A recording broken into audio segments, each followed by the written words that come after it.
Hola a todos, bienvenidos una vez más a Matemáticas con Alejo Profe. En el video de hoy trataremos fracciones, qué son, cómo se representan y cómo se leen. ¿Qué son las fracciones? Son expresiones de una cantidad dividida entre otra, es decir, una división sin realizar. Podemos expresar una fracción mediante una barra oblicua o slash conocida o como una barra horizontal, donde siempre el de arriba, la cantidad que está en la parte superior, será llamada el numerador y la parte que está abajo, el número que está debajo de la línea, se llama denominador. Esos son los elementos que forman una fracción. Ahora bien, el numerador es aquel número que nos indica las partes que tomamos. ¿Que tomamos de quién? Pues el denominador nos indica la cantidad de partes en que queda dividida la unidad. Entonces, el denominador hace las veces de divisor de la unidad, divide en partes iguales la unidad, y el numerador nos indica cuántas de esas partes debemos tomar. Observemos estos 5 ejemplos. En la primera fracción nos dice el denominador, que es el que está debajo de la barrita, nos dice que dividamos la unidad en dos partes iguales y que de esas dos divisiones tomemos una. El segundo ejemplo nos dice, la unidad la debes dividir en 5 partes iguales. De esas 5 vas a tomar 3. El tercer ejemplo nos dice que la unidad debe quedar dividida en 3 partes iguales y de esas tomar 4. El cuarto ejemplo es, parta la unidad, divida la unidad en 2 partes iguales y tome 5 de ellas. Y el último ejemplo nos dice, parta la unidad en 6 y de esas 6 partes en que dividió la unidad, tome 6. ¿Cómo se representan las fracciones? Vamos a representar gráficamente cada una de estas fracciones. Para efectuar la representación debemos tener en cuenta que debo tomar una unidad. Esa unidad que va a ser gráfica puede ser un círculo, un rectángulo o la gráfica o representación que ustedes deseen. Voy a hacer 2 representaciones o 3. Para el primer caso, yo como sé que tengo que dividir la unidad en 2, voy a tomar un circulito, pues o lo más parecido a un circulito, que es esto. Entonces el denominador me está diciendo, de esa unidad que yo represento en este caso como un circulito, haga la división de ella en 2 y de esas 2 unidades tome una. ¿Cómo hago la representación? Rayando o sombreando lo que el numerador me está diciendo. En este caso, 1. Por tanto, la unidad queda dividida en 2 partes iguales. Todo va a ser entre comillas cuando diga iguales porque esto es a mano alzada, pues sí hay unas limitantes. Entonces, parto la unidad en 2 y de ellas tomo una. En nuestro segundo ejemplo, me parece a mí más fácil tomar un rectángulo como unidad, hacer divisiones, 5 divisiones de esta unidad en rectángulos iguales. Yo voy a intentar hacer lo más igual posible. Hago la división de esa unidad en 5 partes iguales y de ellas voy a tomar 3. No tienen que ser estas 3 primeras ni las 3. Cualquiera 3 unidades, cualesquiera 3 elementos de estos 5 que ustedes tomen está bien representado. Por ejemplo, yo voy a tomar esta, me está diciendo que son 3, voy a tomar esta y esta. La unidad está dividida en 5 partes iguales, recuerden que es mano alzada, 5 partes iguales y de ellas tomo 3. Para nuestro tercer ejemplo, el denominador me está diciendo, divida la unidad, que en este caso voy a representar con un rectángulo, divida la unidad en 3 partes iguales. Y de esas 3 tome 4. Es evidente que 4 es mayor que 3. Cuando el numerador, es decir, el de arriba, es mayor que el denominador, debo dibujar más unidades y hacer las divisiones correspondientes a cada unidad, hasta que logre llegar a lo que me indica el numerador. En este caso, vemos que solamente puedo sombrear 3 de esas divisiones, porque fue en eso que dividí la unidad. Por lo tanto, debo hacer otra unidad igual y completar lo que le falta para el numerador. Entonces tengo 3 y aquí queda representada esta fracción. Representemos ahora el cuarto ejemplo. Me está diciendo que debo dividir la unidad en 2 y de ellas tomar 5. Yo por simpleza, voy a tomar el circulito y voy a dividir en 2. Esta vez voy a hacer esta división. Queda dividido el círculo en 2 partes iguales.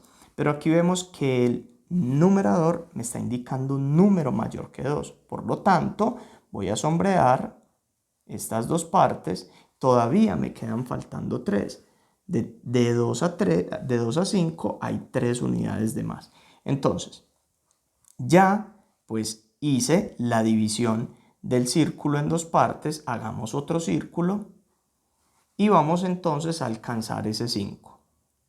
3, 4. Como vemos, todavía no alcanzo a llegar al numerador, entonces necesito hacer otro círculo, dividir en lo que me dice el denominador, que en este caso sigue siendo 2, y llenar hasta que llegue al numerador, que en este caso es 5. Como vemos, la unidad queda dividida en 2. ¿Cuántos elementos de esos tomé? 5. Y para eso fue necesario hacer, en este caso, 3 unidades iguales. En el último ejemplo, me dice que la unidad debe quedar dividida en 6. Hagamos esto de la manera más parecida posible. Y de ellas, pues que tome 6 unidades. Es decir, divida la unidad en 6 y de ellas tome 6. Como vemos, eso me genera toda la unidad. ¿Por qué? Pues porque la misma cantidad en que estoy dividiendo la unidad es la misma cantidad que estoy tomando. Eso sería una unidad. Atención de algo. En ocasiones, cuando encontramos que el denominador es menor que el numerador, tenemos la tendencia a invertir estos órdenes. Es decir, hacemos la división como si este fuera el denominador, es decir, tomamos la unidad, ¿cierto? La dividimos en 5 y tomamos 4. Evidentemente esto es un error. ¿Por qué es un error? Porque el que divide es el denominador, es decir, este es el que me indica en cuántas partes iguales debo dividir la unidad. Por lo tanto, esto no es igual. Recordemos, siempre el denominador es el que me indica en cuántas partes debo dividir la unidad y el numerador cuántas de ellas tomo. ¿A qué sí sería igual este 5 cuartos? Este 5 cuartos lo voy a hacer de una manera por acá muy rápida. Voy a tomar la unidad como un círculo. Me dice que divida la unidad en 4 partes iguales y que tome 5. Evidentemente, como el 5 es mayor que el 4, debo hacer otra unidad igual, dividirla en la misma cantidad que me indica el denominador y tomar lo que me falta para completar. En este caso tengo 4, me falta 1 para completar ese 5. Esta sí sería la representación real de 5 cuartos. ¿Cómo se leen las fracciones? Vamos a tener en cuenta que el numerador siempre se va a leer tal cual esté el número ahí. Aquí se va a leer 1, aquí se va a leer 3, 4, 5, 6. ¿Qué cambia de la lectura? Que, por ejemplo, cuando tengo como denominador el 2, no se lee un 2, no se lee 3, 5, no se lee 4, 3. En ese caso hay una manera diferente de leer el denominador. El numerador, repito, se lee de la misma manera, pero el denominador tiene una pequeña variación, que es lo que sigue a continuación. Cuando el denominador es 1, se lee el número solamente que está arriba, es decir, el numerador. Cualquier fracción que tenga como denominador el 1, se lee solamente el numerador. Es decir, en este caso se leería 4. No 4 sobre 1, sino 4 solamente. Cuando es 2, no se lee 15/2, se lee 15 medios. Cuando es 3, recordemos siempre, el numerador se lee tal cual, en este caso el numerador es negativo y vamos a decir menos 2/3. 4 como cuartos, entonces sería 6/4. 5 como quintos, 13/5. 6 como sextos, 9/6. 7 como séptimos, 24/7. 8 como octavos, 9/8. 9 como novenos, 5/9. Y 10 como décimos, 7/10. Repito de manera rápida. 4, 15 medios, menos 2/3, 6/4, 13/5, 9/6, 24/7, 9/8, 5/9 y 7/10. A partir de los décimos, es decir, cuando el denominador es mayor que 10, cuando es 11, 12, 13, 14, etc., vamos a leer el mismo número, pero le agregamos la palabra avo o avos según sea el numerador. En este caso tenemos 93 sobre 11. ¿Cómo lo vamos a leer? 93 onceavos. Y en este caso sería menos 52 35 avos. En este caso 6 77 avos. Es decir, agrego al denominador el sufijo avo o avos según el caso. Porque si tengo, por ejemplo, un 32, no voy a decir un 32avos, sino un 32avo, ¿cierto? Porque es singular.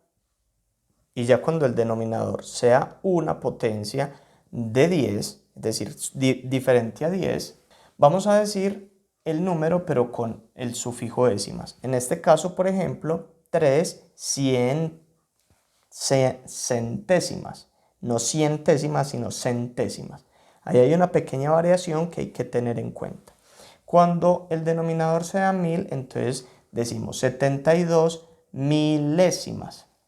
Si es 10.000, sería 43. Por ejemplo, 43 sobre 10.000 se leería 43 diezmilésimas. Y así con todas las potencias de 10 que sean mayores que 10. ¿Por qué? Porque todos los que tengan como denominador 10 se leen décimos. Y así con esto damos fin al video. Espero que haya sido de utilidad. Si fue así, te invito a que visites el canal y lo compartas con quien creas que lo necesita. Hasta la próxima.